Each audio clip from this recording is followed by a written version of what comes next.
غلط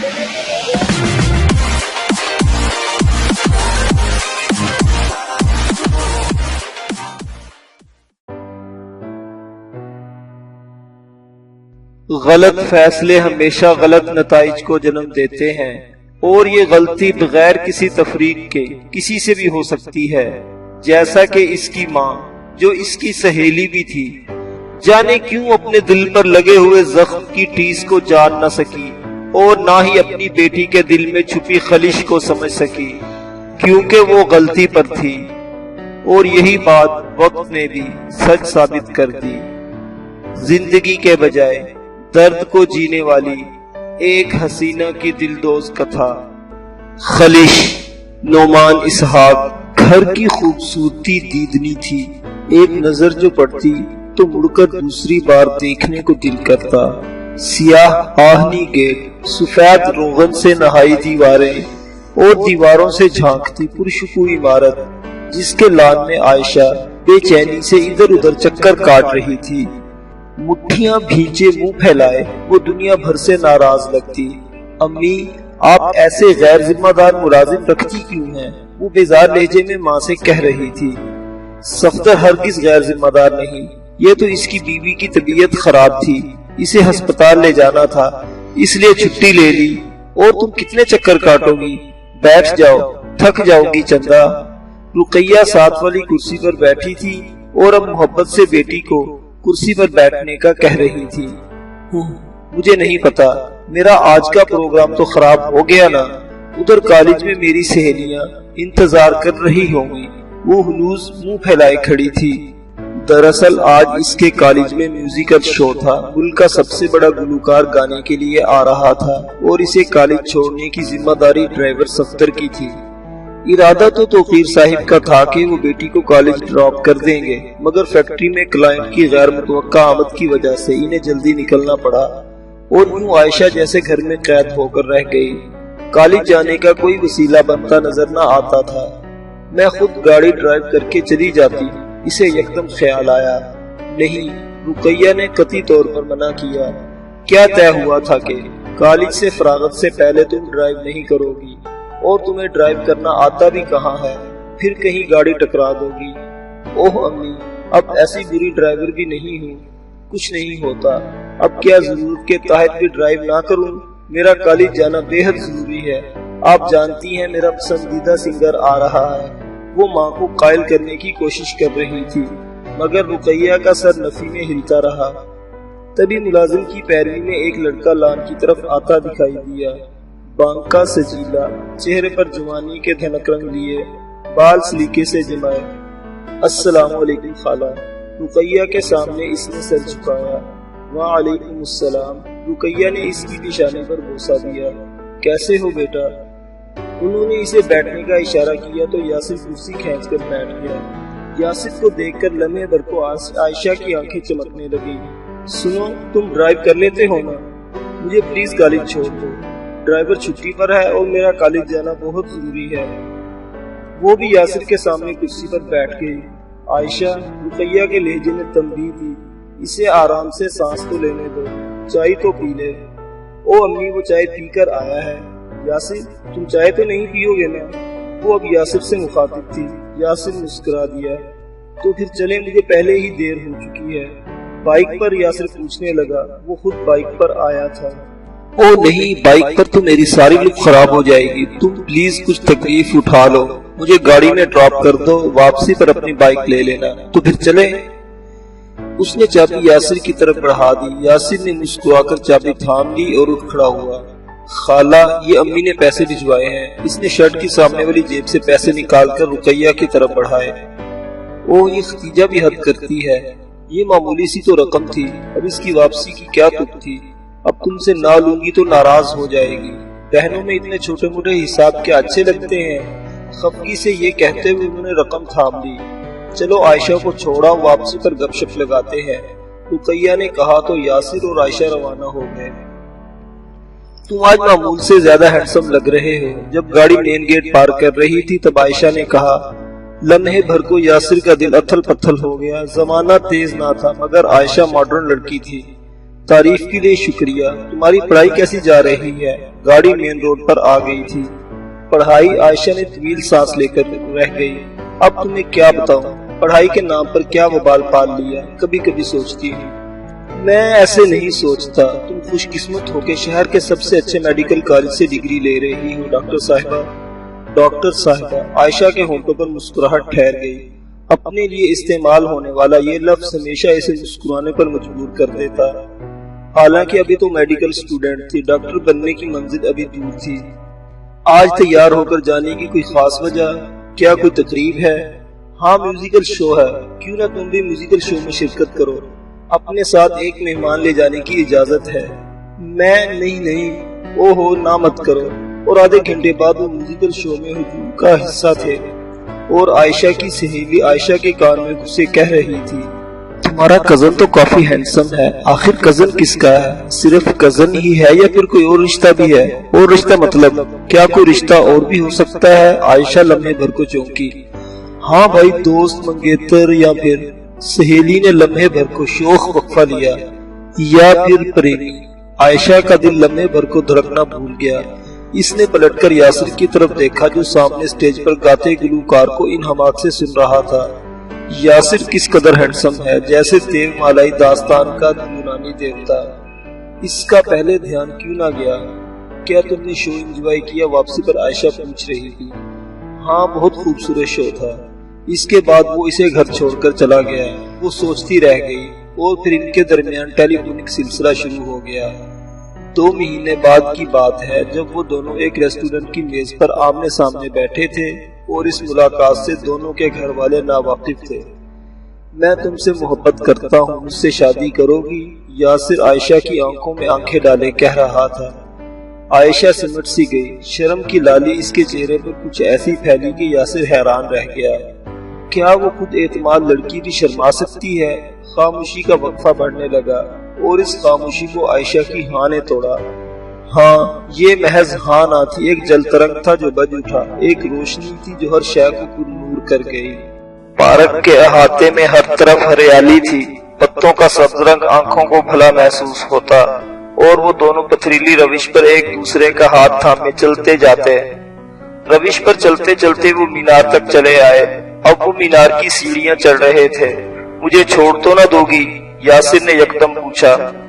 عائشہ چھمبے سے اسے دیکھنے لگی۔ اگر تم نے آئندہ یہ سوال پوچھا تو میں تم سے خفا ہو جاؤں گی۔ اس کی نگاہیں مینار پر جم گئی، مینار جو آسمان کی وسعتوں کو چھوتا تھا، جو قیام پاکستان کی نشانی تھا۔ اسی پارک میں کبھی مسلمان اکٹھے ہوئے تھے، اور انہوں نے ایک عزم کیا تھا، خود سے ایک وعدہ کیا تھا کہ وہ اپنی بقا کے لیے ایک الگ ملک حاصل کریں گے۔ عائشہ کی آنکھیں مینار کی اونچائی پر تھیں۔ آج ہم بھی اسی جگہ وعدہ کرتے ہیں کہ کبھی ایک دوسرے کو نہ چھوڑیں گے۔ میرے ساتھ الفاظ دہراؤ۔ ہاتھوں میں ہاتھ دیے، محبت کو زندگی کا عنوان دیے، وہ ایک دوسرے کی طرف دیکھتے رہے۔ میں وعدہ کرتی ہوں، عائشہ کہتی۔ میں بھی وعدہ کرتا ہوں، یاسر دہراتا۔ میں تم سے زندگی کی آخری سانس تک محبت کروں گی۔ میں بھی تم سے زندگی کی آخری سانس تک محبت کروں گا۔ ہر دکھ سکھ اکٹھے بانٹوں گی، ہر دکھ سکھ اکٹھے بانٹوں گا۔ میں تمہارا ہاتھ نہ چھوڑوں گی، کبھی تمہارا ہاتھ نہ چھوڑوں گا۔ یہ کہتے ہوئے اس نے عائشہ کے ہاتھ پر اپنی گرفت اور مضبوط کی۔ وہ دونوں مینار کے ستون کے ساتھ ٹیک لگائے کھڑے تھے اور ایک دوسرے کو تکے جاتے۔ فضا میں دھنک بکھر رہی تھی، دھنک رنگ ان کا احاطہ کیے جاتے۔ ہر انسان کو زندگی میں کسی نہ کسی کام میں غیر معمولی دلچسپی ہوتی ہے، وہ کام جسے کرنا اچھا لگتا ہے۔ تو یاسر کو بھی ایک ایسے ہی کام میں بےحد دلچسپی تھی، وہ تھا کھانا بنانا۔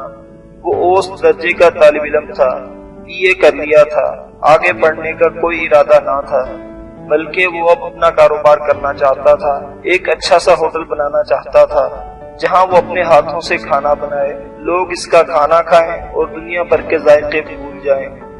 وہ واقعی اتنا اچھا کوک تھا، بریانی یا جو بھی ڈش بناتا تو گھر والے انگلیاں چاٹتے رہ جاتے۔ تجھے کیوں کر یہ زنانہ شوق لگ گیا؟ والد صاحب اکثر کہتے اور وہ مسکرا دیتا۔ ابو یہ تو ایک فن ہے، فن میں صنف کی کوئی قید نہیں، میں اپنا ہوٹل کھولوں گا، میرے ہوٹل کے چرچے طول و عرض میں ہوں گے۔ اللہ کرے ایسا ہی ہو، والد صاحب دل ہی دل میں کہتے اور پوچھتے، مگر بیٹا ہوٹل کھولنے کے لیے بہت سارے پیسے چاہیے، تیرے باپ کی کریانے کی دکان سے اتنا پیسہ کہاں نکلے گا؟ ابو اللہ مسبب الاسباب ہے، وہ مسکرا کر کہتا، اللہ اس کی قسمت کھولے گا، اس کا نصیب چمکے گا، اسے پختہ یقین تھا۔ بسم اللہ کر کے والد صاحب نے کمیٹی سے آئے پیسے بیٹے کے ہاتھ پر رکھے اور اس نے ایک ڈھابا کھول لیا، مگر اس کا ارادہ آہستہ آہستہ اس کام کو بڑھانے کا تھا۔ منزل دور نہیں، مگر انشاءاللہ ایک دن آئے گا کہ اس کا ہوٹل شہر کی مرکزی شاہراہ کے کنارے پر ہوگا اور شہر بھر میں مشہور ہوگا۔ ابھی تو لگے بنے گاہک تھے، سلسلہ چل رہا تھا، مگر آمدنی کم تھی، لیکن اسے خود پر یقین تھا اور اچھے مستقبل کی بے انتہا امیدیں۔ اور دوسری طرف عائشہ MBBS کر رہی تھی، میرڈ نہ بنا۔ والد صاحب کے پاس اتنے پیسے تھے، انہوں نے بیٹی کی خواہش کو مقدم جانا، اور آج وہ سال سوم کی طالبہ تھی۔ دو بڑے بھائی تھے، بڑا کاروبار کے سلسلے میں یورپ سیٹل تھا، دوسرا انجینئر تھا۔ صوبائی دارالحکومت کے بجائے اسے مرکزی دارالحکومت میں اچھی جاب ملی، چنانچہ وہ گھر سے دور رہتا۔ یاسر اور عائشہ جو خالہ زاد تھے ایک دوسرے سے محبت کرنے لگے تھے۔ یہ کہاں جانتے تھے کہ تمام خواب تعبیر کو نہیں پہنچتے۔ کل عائشہ کی سالگرہ تھی اور وہ ان لوگوں میں سے ہرگز نہیں تھی جو اپنی سالگرہ بھول جاتے۔ اپنی سالگرہ کا دن اسے ہمیشہ یاد رہتا۔ وہ رات 11 بجے سوئی تو اسے یاد تھا کہ جب وہ اٹھے گی تو 22 سال کی ہوگی۔ ابھی آنکھوں میں کچی نیند تھی کہ اس کا دروازہ بجایا گیا، وہ اٹھ بیٹھی۔ اس وقت اس کے دروازے پر کون دستک دے سکتا ہے؟ وہ اٹھی اور دروازہ کھولا، سر پر ٹوپی سجائے، ہاتھ میں غبارے لیے یاسر کھڑا تھا۔ سالگرہ مبارک ہو۔ یاسر نے اسے پورے 12 بجے وش کرنے آیا تھا۔ Thank you so much Yasir, I really love you کے الفاظ اس کے منہ میں ہی رہ گئے۔ پیچھے رقیہ دونوں ہاتھ سینے پر جمائے کھڑی تھی۔ اچھا جلدی لانچ میں آؤ اور کیک کاٹو، تمہیں بر وقت وش کرنے کے چکر میں خالہ کی نیند میں خلل ڈالا۔ رقیہ کا چہرہ بے تاثر تھا، اور یوں ان دونوں نے جو اپنے تعلقات و احساسات اب تک گھر والوں سے مخفی رکھے تھے اب مخفی نہ رہے۔ عائشہ نیچے آئی اور کیک کاٹا، یاسر ہی تالیاں بجاتا رہا۔ رقیہ ساری کاروائی دیکھتی رہی۔ عائشہ نے کیک کاٹ کر کھلانے کے لیے ماں کی منہ کی طرف بڑھایا۔ مجھے بھی کھلاؤ، یاسر کہہ رہا تھا۔ یوں تو وہ پہلے بھی ایک ہی پلیٹ میں کھاتے رہے تھے، مگر یوں ماں کے سامنے اسے بے تحاشا شرم آئی۔ امی کیا سوچتی ہوں گی؟ اور یاسر بھی تو یہی چاہتا تھا کہ وہ سوچے، اس لیے اس نے رات کے اس پہر آنے کی پرواہ نہ کی۔ عائشہ نے کیک یاسر کی طرف بڑھایا، اس نے مسکراتے ہوئے اس کا ہاتھ تھاما اور کیک کھا لیا اور کچھ دیر کھڑا باتیں کرتا رہا۔ خالہ معذرت آپ کو تنگ کیا، مگر میں ایشو کو کچھ انوکھے انداز میں وش کرنا چاہتا تھا۔ ایشو تو نک نیم بھی رکھا جا چکا ہے، وہ کہاں سوتی رہی تھی۔ یاسر الوداعی کلمات کہتا چلا گیا۔ رقیہ صوفے پر خاموش بیٹھی رہی۔ یہ سلسلہ کب سے چل رہا ہے؟ آخر کار انہوں نے پوچھ ہی لیا۔ عائشہ کا دل زوروں سے دھڑکا، شاید یاسر کا طریقہ غلط تھا، انہیں پہلے والدین کو بتا دینا چاہیے تھا، پھر یوں وش کرتا تو اور بات تھی۔ چند ماہ سے اس کی آواز مدم تھی۔ ٹھیک، رقیہ دھیمے سے سر ہلانے لگی جیسے کچھ سوچ رہی ہو۔ چند لمحے یوں ہی گزر گئے۔ ٹھیک ہے بیٹا تم سو جاؤ، صبح بات کرتے ہیں۔ اس تمام وقت میں رقیہ کے ہونٹ پہلی بار مسکرائے، مگر عائشہ کو یہ مسکراہٹ پرسرار لگی۔ رقیہ اس کا گال تھپ تھپاتی ہوئی چلی گئی اور وہ اپنے کمرے کی طرف چلی آئی۔ امی کا بھانجا ہے، انہیں کیا اعتراض ہوگا؟ اچھا خوبصورت لڑکا ہے، تھوڑا غریب ہے مگر کوشش تو کر رہا ہے۔ وہ وقت بھی آ جائے گا جب شہر کی مرکزی شاہراہ کے کنارے اس کا ہوٹل ہوگا۔ وہ خود سے باتیں کرتے کرتے سو گئی، اس بات سے بے خبر کہ کل ماں سے ہونے والی باتیں کیسے اس کی کایا پلٹ کر دیں گی۔ تم جانتی ہو نا تمہاری ماں یونیورسٹی سے گریجویٹ ہے۔ ناشتے کی میز پر دونوں ماں بیٹی آمنے سامنے بیٹھی تھی۔ توقیر آفس چلے گئے تھے۔ یوں تو اس نے بھی کالج جانا تھا مگر رقیہ نے روک لیا۔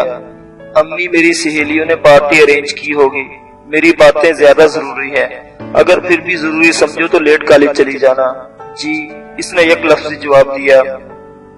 ہمارے زمانے میں تعلیم عام نہ تھی اور میں خاندان کی واحد لڑکی تھی جو پڑھنے کے لیے یونیورسٹی گئی، رقیہ بتا رہی تھی۔ شروع میں تو سب نے میری پڑھنے کو برا جانا، مگر تعلیم اپنی افادیت منوا لیتی ہے، میں نے بھی سب کو گرویدہ کر لیا۔ وہ لمحے بھر کو رکی۔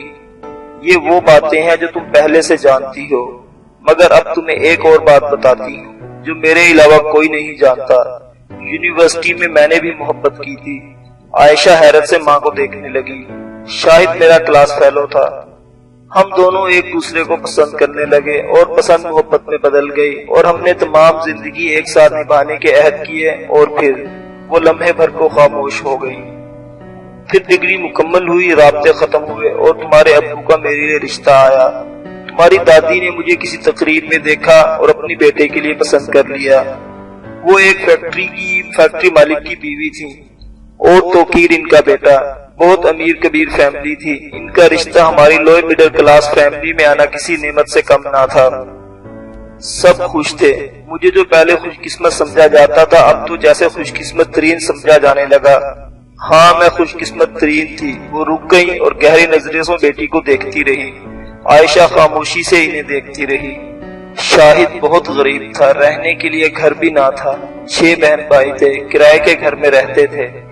میں نے خوب سوچ بچار سے کام لیا اور تمہارے ابو کے لیے ہاں کہہ دی۔ شروع میں اپنا آپ چھوٹا لگا، بے وفا ہونا چھوٹی بات نہیں تھی، مگر کرائے کے گھر میں زندگی گزارنا آسان نہیں ہوتا، اور آج سوچتی ہوں تو خود کو مطمئن پاتی ہوں۔ اگر میں توقیر کے لیے ہاں نہ کہتی اور شاہد کا ہاتھ تھامتی تو شاید میرے کانوں کے جھمکوں میں ہیرے نہ دمک رہے ہوتے، اور شاید تم بھی ڈاکٹر نہ بن رہی ہوتی۔ رقیہ کا ایک ہاتھ اپنے کان کے جھمکے پر تھا۔ وہ اسے اپنی کہانی سنا رہی تھی۔ ہوا ساکن تھی، مگر عائشہ کو اپنا وجود آندھی کی زد میں محسوس ہو رہا تھا۔ یاسر اچھا لڑکا ہے، میرا بھانجا ہے، اس نسبت سے مجھے عزیز بھی ہے، مگر اتنا عزیز نہیں کہ میں اپنی بیٹی اس سے بیاہ دوں۔ وہ گلی کی نکڑ پر ڈھابے میں بریانی بیچنے والا میری بیٹی کو اور میرے نواسوں کو کیا مستقبل دے گا؟ رقیہ کے الفاظ تلخ تھے اور گرم بھی۔ عائشہ خاموش بیٹھی رہی۔ کتنے ہی لمحے خاموش گزر گئے، اور جب کہا تو اتنا ہی کہا، کیا زندگی میں پیسہ ہی سب کچھ ہوتا ہے؟ نہیں، پیسہ ہی سب کچھ نہیں ہوتا۔ رقیہ مسکراتے ہوئے بیٹی کو جواب دے رہی تھی، مگر چندہ، محبت بھی سب کچھ نہیں ہوتی۔ محبت کے بغیر گزارا آسان ہے، پیسوں کے بغیر گزارا مشکل، اور اپنے لیے آسانیاں ڈھونڈنی چاہیے۔ محبت کا کیا ہے، صرف ایک دفعہ نہیں ہوتی۔ اگر صرف ایک دفعہ ہوتی تو میں اور تمہارے ابو اتنی خوبصورت زندگی کیسے گزارتے؟ عائشہ چپ چاپ ماں کو دیکھنے لگی۔ اسے اندازہ بھی نہ ہوا کہ اس کی آنکھیں بھیگ رہی تھی۔ جس موڑ پر تم کھڑی ہو وہاں سے واپس لوٹ آؤ۔ تمہارے مقدر میں پھولوں کے راستے ہیں، کانٹوں کا سفر اپنے لیے منتخب مت کرو۔ اب وہ بیٹی کے ہاتھ پر ہاتھ رکھ کے اس کا ہاتھ سے ہلا رہی تھی۔ اب کالج جانا ہو تو صفدر سے کہہ دو، وہ چھوڑ آئے گا۔ تمہاری دوستوں نے پارٹی ارینج کی ہوگی۔ رقیہ اس کا گال تھپتھپاتی ہوئی اٹھ گئی، اور وہ وہی ناشتے کی میز پر بیٹھی رہ گئی۔ کالج جانا، برتھ ڈے پارٹی، کچھ نہ یاد رہا۔ یاد رہا تو بس یہ کہ پھولوں بھرے راستے مقدر میں ہوں تو اپنے لیے کانٹوں کا سفر منتخب نہیں کرنا چاہیے۔ سلمان اس کا کلاس فیلو تھا۔ شہر کی مرکزی شاہراہ پر اس کے والد کا بہت بڑا اور بہت مشہور ہسپتال تھا۔ لوگ دور دراز کے شہروں سے وہاں علاج کے لیے آتے۔ ایک دن سلمان نے اس سے کہا، میرے والدین آپ کے گھر آنا چاہتے ہیں۔ کیوں؟ آپ کے والدین سے میرے لیے آپ کو مانگنے۔ وہ مسکراتے ہوئے کہہ رہا تھا، آپ کو اعتراض تو نہیں؟ وہ پوچھ رہا تھا۔ نہیں، مجھے اعتراض ہے، اسے کہنا چاہیے تھا، اور شاید وہ کہنا چاہتی تھی مگر کہہ نہ پائی۔ اور سلمان کے ابو کا اسی شاہراہ پر تو ہسپتال تھا جہاں یاسر اپنا ہوٹل کھولنا چاہتا تھا۔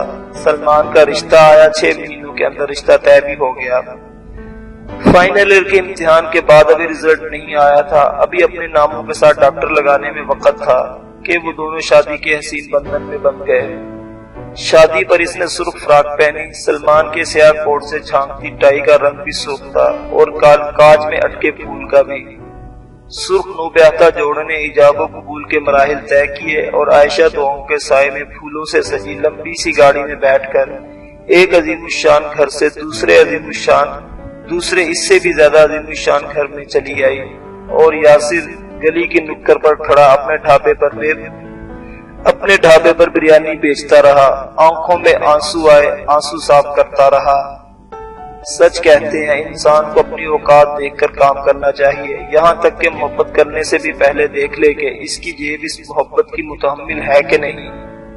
میں وعدہ کرتی ہوں تم سے زندگی کی آخری سانس تک محبت کروں گی، ہر دکھ سکھ اکٹھے بانٹوں گی، کبھی تمہارا ہاتھ نہ چھوڑوں گی۔ اور پھر نئی زندگی شروع ہوئی۔ وہ اور سلمان، اس کی خوبصورتی کے بارے میں اگر کوئی دو رائے نہ تھی تو یہی معاملہ سلمان کا تھا۔ وہ دیو مالائی داستان کا یونانی دیوتا محسوس ہوتا، بالکل یاسر جیسا، اور وہ سکتے میں آ جاتی کہ وہ ہر وقت سلمان کا یاسر کے ساتھ موازنہ کیوں کرتی رہتی ہے۔ اس دن کا آغاز معمول کی طرح ہوا۔ جب اس کی آنکھ کھلی تو واش روم سے شاور کی آواز آ رہی تھی۔ وہ نہا کر آیا اور قد آدم آئینے کے سامنے بال بوش کرنے لگا۔ یہ یاسر کون ہے؟ قبل اس کے کہ وہ واش روم جاتی سلمان نے پوچھ لیا۔ اس کا دل اچھل کر حلق میں اٹک گیا۔ یاسر چھوٹا سا لڑکا ہے، ہمارے گھر کا سودا سلف لاتا ہے۔ کیا صبح اٹھانے کی ذمہ داری اسی کی ہے؟ پہلے بھی ایک رات میں نے نوٹ کیا اور کل رات بھی تم بار بار اس کا نام لے رہی تھی۔ جی صبح مجھے اٹھاتا ہے۔ وہ من بھر کے قدم اٹھاتی واش روم میں چلی آئی۔ واش روم کا نل کھولا، سامنے آئینے میں عکس دیکھا۔ وہاں وہ نہ تھی، یاسر تھا اور اس سے کہہ رہا تھا، یوں مت کرو عائشہ، میں تم سے پیار کرتا ہوں، میں شرمندہ ہوں۔ وہ یاسر سے کہہ رہی تھی، پارک میں مینار کے پاس تم نے مجھ سے وعدہ کیا تھا کبھی میرا ہاتھ نہ چھوڑو گی، وفا کے تمام سلسلے میرے نام کرو گی۔ وہ اسے یاد دلانا چاہ رہا تھا۔ میں وعدے کے لیے معذرت چاہتی ہوں۔ وعدہ خلافی اور معذرت؟ یاسر بے یقینی سے اسے تکتا رہا۔ کیا صرف اتنی سی بات تھی؟ وعدہ خلافی اور معذرت کے الفاظ تلافی کر دیں؟ کیوں؟ آخر کیوں؟ وہ مرد تھا مگر اس کی آنکھوں میں آنسو آ گئے۔ مستقبل، میں اچھا مستقبل چاہتی ہوں، میں تمہیں اچھا مستقبل دوں گا، آسائشوں بھری زندگی دوں گا۔ نہیں، لفظوں کے محل رہائش کے قابل نہیں ہوتے۔ آئینے میں عکس دھندلا گیا۔ اب اس کا اپنا عکس تھا، اس کا چہرہ آنسوؤں سے تر تھا۔ اس نے پورا نل کھول دیا، پانی پوری رفتار سے بہنے لگا۔ وہ دیوار کا سہارا لے کر کھڑی ہو گئی اور بے تحاشا رونے لگی۔ بس کر دو اب میرے خواب و خیال پر، جب تم قابض ہو اب بس کر دو۔ میرے خواب و خیال میری ملکیت ٹھہراؤ، مزید ان میں مت آؤ۔ روتے روتے ہوئے وہ خود سے کہہ رہی تھی، روتے ہوئے وہ خود سے نہیں یاسر سے کہہ رہی تھی۔ آج کی محفل خاص تھی اور اس خاص میں وہ دونوں مہمان خصوصی تھے۔ رات بھیگی بھیگی تھی، سیاہ رات میں سیاہ لباس میں ملبوس وہ حسن کی ملکہ تھی اور اس کا حسین شوہر جیون بھر کا ساتھی حسن کا دیوتا۔ کندھے سے کندھا ملائے وہ سٹیج کے بالکل سامنے بیٹھے تھے۔ سٹیج پر مشہور گلوکارہ اپنی آواز کا فن جگا رہی تھی۔ عائشہ نے نظریں دوڑا کر چاروں طرف دیکھا۔ یہ محفل خاص اس کے لیے سجائی گئی تھی، اور کیا رکھتے اس محفل کے، پھولوں کی آرائی سے لے کر نشست گاہوں تک، طعام کے اہتمام سے موسیقی کے سروں تک، سب کچھ بے مثال تھا۔ اور اس کا سراپا، سیاہ لباس، بالوں میں اٹکے خوش رنگ پھول اور ہاتھ کے بریسلٹ میں دمکتا ہیرا، سب کچھ مکمل۔ گلوکارہ نے گانا ختم کیا، تالیاں بجی۔ سلمان کے دوستوں نے شور مچا دیا کہ اب وہ گائے۔ سلمان فن موسیقی کا دل دادا تھا، صرف سنتا ہی نہیں، گانا بھی اس کا مشغلہ تھا، اس لیے تو اکثر گاتا رہتا۔ دوستوں نے فرمائش کی، وہ سٹیج پر آیا۔ میں یہ گانا اپنی محبوب، اپنی شریک حیات کے نام کرتا ہوں، جو میری زندگی میں بہار لے کر آئی، جس نے میری زندگی مکمل کی۔ تالیاں گونج اٹھی اور سب عائشہ کی قسمت پر رشک کرنے لگے، مگر عائشہ کے گلے میں آنسو کا گولا اٹھا اور حلق میں اٹک گیا، اور اسے پتہ بھی نہ چلا کہ وہ پھوٹ پھوٹ کر رونے لگی۔ گنگناتا ہوا سلمان خاموش ہو گیا۔ محفل لمحے بھر کو رک گئی، سب اس کی طرف متوجہ ہو گئے۔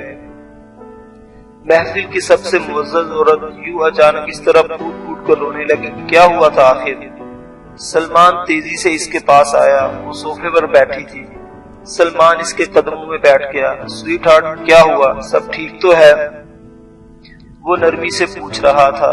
میرے سر میں درد ہے، وہ روئے جاتی اور سلمان اسے اچنبے سے دیکھے جاتا۔ آسمان پر بادلوں کے ٹکڑے کھیلیاں کرتے پھرتے تھے، نیچے زمین کا موسم خوشگوار تھا، اور شاید وہ عرضی زمین کا ٹکڑا نہیں تھی، خوش رنگ اور خوشگلو۔ عائشہ نے گھوم کر ہر طرف کا جائزہ لیا۔ یہ ایک باغ تھا، پھولوں بھرے پودے، پھلوں سے لدے درخت، ہوا کے جھونکے اور معطر فضا۔ کیا یہ جنت تھی؟ جنت نہیں تو جنت جیسی ضرور تھی۔ اس کے دل میں خواہش پیدا ہوئی کہ وہ کسی درخت سے کچھ توڑ کر کھائے، اور یہی خواہش لیے وہ اپنے لیے پھل منتخب کرنے لگی۔ پہلے درخت پر سرخ اسٹرابیری سجی تھی، وہ اتنی سرخ تھی کہ سرخ رنگ پسندیدہ ٹھہرے۔ درخت کے نیچے کھڑے ہو کر اس نے سانس اندر اتاری۔ قبل اس کے کہ وہ ہاتھ بڑھا کر اسٹرابیری توڑتی، دل میں خیال آیا کہ کچھ اور کھایا جائے۔ چنانچہ وہ اسٹرابیری کھانے کی خواہش پر قابو پاتے ہوئے آگے بڑھ گئی۔ اگلے درخت پر آڑو سجے تھے، مگر کچھ سوچ کر آگے بڑھ گئی۔ اگلے درخت پر سرخ انار تھے، اور اس سے اگلے درخت پر پیلے آم۔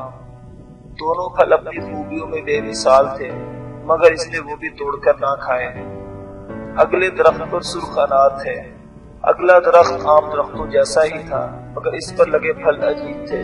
اس سے پہلے اس نے ایسا درخت نہیں دیکھا تھا۔ اس درخت پر کرنسی نوٹ لگے تھے، سرخ، نیلے اور ہرے۔ وہ حیران ہوئی، کیا درختوں پر بھی پیسے لگتے ہیں؟ اور وہ لڑکی جو اسٹرابیری، آڑو، انار اور آم کھانے کے لیے نہ رکی، پیسے دیکھ کر اس کا دل مکنے لگا، اور اس نے درخت سے پیسے توڑ لیے۔ اتنے سارے پیسے کے سنبھالنا مشکل ہو گیا۔ وہ زمین پر گرتے اور وہ انہیں اٹھاتی۔ جب وہ زمین پر گرے ہوئے نوٹ اٹھاتی تو پہلے سے ہاتھ میں موجود نوٹ گر جاتے۔ کتنی ہی دیر یہ سلسلہ چلتا رہا۔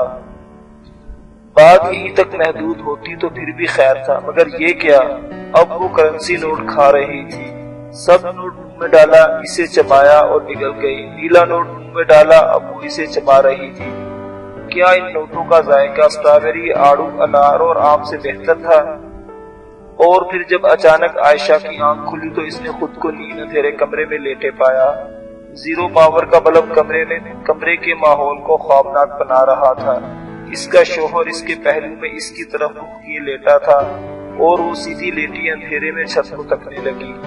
یہ کیسا خواب تھا، اور اس نے پھل کھانے کی بجائے کرنسی نوٹ کھانے کو کیوں ترجیح دی؟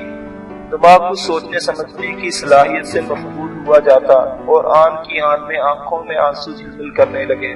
کیا ہو چکا تھا، کیا ہو رہا تھا، اور کیا ہونے والا تھا؟ وہ سلمان کے قریب ہوئی اور اس کا ہاتھ اپنے ہاتھ میں لے لیا۔ سلمان اس کا شوہر تھا، اس کا انتخاب۔ وہ بہت اچھا اور خیال رکھنے والا تھا، پھر کیوں بے چین و بے کل تھی، اور یہ کیسے خواب و خیال اس کو ڈستے رہتے تھے؟ ایک عہد وفا ہی تو اس نے نہ نبھایا تھا۔ کیا وہ زندگی کا سب سے اہم فیصلہ کرتے ہوئے تھوڑی سی غرض نہ دکھا سکتی تھی؟ آنکھیں بند کر کے اس نے سونے کی کوشش کی، مگر یاسر کا مسکراتا چہرہ آنکھوں کے سامنے آ گیا۔ وہ اٹھ بیٹھی اور رونے لگی۔ سلمان کی آنکھ کھل گئی۔ اس نے بیوی کو بیٹھے ہوئے اور روتے پایا۔ کیا ہوا عائشہ؟ وہ پریشان ہونے لگا۔ میرے پیٹ میں درد ہو رہا ہے، وہ روتے ہوئے کہہ رہی تھی، اور سلمان عائشہ کو تکنے لگا۔ اگر پیٹ میں درد تھا تو اس کے دونوں ہاتھ سینے پر دل والی جگہ پر کیوں جمے تھے؟ ناشتے کی میز پر اب صرف وہ دونوں میاں بیوی بیٹھے تھے۔ والد صاحب اسپتال روانہ ہو چکے تھے، والدہ صاحبہ اپنے کمرے کی طرف۔ یوں تو وہ دونوں اب ہاؤس جاب کر رہے تھے اور انہیں بھی ہسپتال کی طرف روانہ ہونا چاہیے تھا، مگر کہہ سن کر سلمان نے اپنی اور عائشہ کی چھٹی منظور کرا لی تھی۔ کمرے میں چلیں، اس نے چائے کے 2 کپ تھامے اور اٹھ کھڑا ہوا۔ عائشہ نے بھی اس کی تقلید کی۔ کمرے میں آ کر عائشہ بیڈ پر بیٹھ گئی۔ سلمان کرسی کھینچ کر اس کے سامنے بیٹھا، گھوٹ گھوٹ چائے پینے لگا۔ تم مجھے فرسٹ ایئر سے اچھی لگنے لگی تھی، تم تھے ہی اتنی اچھی۔ سلمان کی نگاہیں اس کے چہرے پر جمی تھی۔ ہر انسان خوشگوار زندگی چاہتا ہے، تمہیں دیکھتا تو احساس ہوتا کہ ہاں تم ہی وہ عورت ہو جس کے ساتھ میں ساری زندگی گزار سکتا ہوں، اسی لیے تمہارے ہاں رشتہ بھیجا۔ چائے ختم ہو گئی۔ سلمان نے کپ ایک طرف رکھ دیا۔ عائشہ چپ چاپ سر چھپائے بیٹھی رہی۔ جب زندگی ایک ساتھ گزارنی ہے تو دکھ سکھ بانٹنے چاہیے۔ سلمان نے اس کا ہاتھ تھام لیا اور نرمی سے دبانے لگا۔ کیا تم میری بات سے اتفاق کرتی ہو؟ عائشہ کو اس بات میں سر ہلانے میں بھی دقت ہوئی۔ میں بھی ڈاکٹر ہوں اور تم بھی۔ جب تم نے جان لیا کہ تمہارے سر میں درد ہوتا ہے نہ پیٹ میں، تو اب چھپانے کا کوئی فائدہ نہیں۔ عائشہ نے سر اٹھا کر سلمان کو دیکھا اور ٹکر ٹکر اسے دیکھتی رہی۔ تو وہ دکھ جو تمہیں ادوا کیے دیتا ہے مجھ سے بانٹ لو، میں اچھا غمگسار ساتھی ہوں، تمہارے زخموں پر مرہم رکھوں گا، وہ ہاتھ دباتے نرمی سے کہہ رہا تھا۔ اور اگر ایسی بات ہے جو شوہر سے نہیں کہی جا سکتی تو دوست سے کہہ لو، میں تمہارا اچھا دوست بھی ہوں۔ عائشہ کی نگاہیں سلمان کے چہرے سے نہ ہٹتی تھی، جانے وہ کیا تلاش کر رہی تھی، اور پھر ان آنکھوں میں آنسو بھرنے لگے اور وہ ایک بار پھر پھوٹ پھوٹ کر رو دی۔ اس کا شوہر کتنا اچھا تھا، ہر دکھ درد بانٹنے کے لیے تیار، اور وہ خود شاید وہ سلمان کے قابل بھی نہ تھی۔ مجھ سے غلط فیصلہ ہو گیا، روتے ہوئے وہ بتانے لگی۔ سلمان نرم تاثرات لیے اسے دیکھتا رہا۔ میں اس سے محبت کرتی تھی، وہ مجھ سے محبت کرتا تھا۔ امی کہتی تھی محبت کے بغیر گزارا ہو جاتا ہے، پیسوں کے بغیر گزارا نہیں ہوتا، اس لیے میں نے تمہارے لیے ہاں کہہ دی۔ مگر اب وہ روتی رہی اور بتاتی رہی، میرا محبت کے بغیر گزارا نہیں ہوتا، یہ دولت آسائش ہے، اس کا نعم البدل نہیں، میں تم میں اسے ڈوبتی رہتی ہوں، مجھے وہ ہر وقت یاد آتا ہے۔ ہاتھ پر گرفت ڈھیلی ہوئی اور سلمان نے اس کا ہاتھ چھوڑ دیا۔ اگلے پل اس کے دل میں آیا عائشہ کو چٹیا سے پکڑ کر اور گھسیٹتا ہوا کمرے سے باہر دھکیل دے، اور قبل اس کے کہ وہ ایسا ہی کرتا اس نے خود پر قابو پا لیا۔ وہ برا آدمی نہیں تھا، برا خیال آنا برا ہونے کی نشانی نہیں، برے ہونے کی نشانی یہ ہے کہ آپ اس خیال پر عمل بھی کر گزرے۔ وہ اٹھا اور عائشہ کے پہلو میں جا بیٹھا، اس کا سر اپنے کندھے سے لگا لیا۔ محبت میں بڑی طاقت ہوتی ہے، وہ انسان کو کہیں کا نہیں چھوڑتا۔ وہ عائشہ کا سر تھپک رہا تھا، عائشہ بلک بلک کر رو رہی تھی۔ مگر محبت سے بھی ایک طاقتور چیز اور ہے، اور وہ ہے نکاح، وہ بندھن جس میں میں اور تم بنے ہیں۔ وہ آہستہ آہستہ کہہ رہا تھا، اسے بھولنے کی کوشش کرو اور مجھے یاد رکھنے کا طریقہ ڈھونڈو۔ اب کچھ بھی نہیں لوٹایا جا سکتا، تمہارا نکاح مجھ سے ہو چکا ہے، محبت پسے پشت چلی گئی۔ میں اسے بھولنے کی کوشش کرتی ہوں، مگر وہ روتی رہی اور کہتی رہی، کوشش جاری رکھو۔ سلمان اس کا سر تھپک رہا تھا، عائشہ روئے جا رہی تھی۔ میں تمہارے ہر دکھ کا ازالہ کروں گا، وہ کہہ رہا تھا۔ کتنے دنوں بعد وہ میکے آئی، وہ اداس اداس انداز، وہ کھوئی کھوئی کیفیت۔ نو بیاہتا لڑکیاں اس طرح تو نہیں ہوتی۔ تنہائی میں رقیہ نے اس سے پوچھا تو وہ رونے لگی۔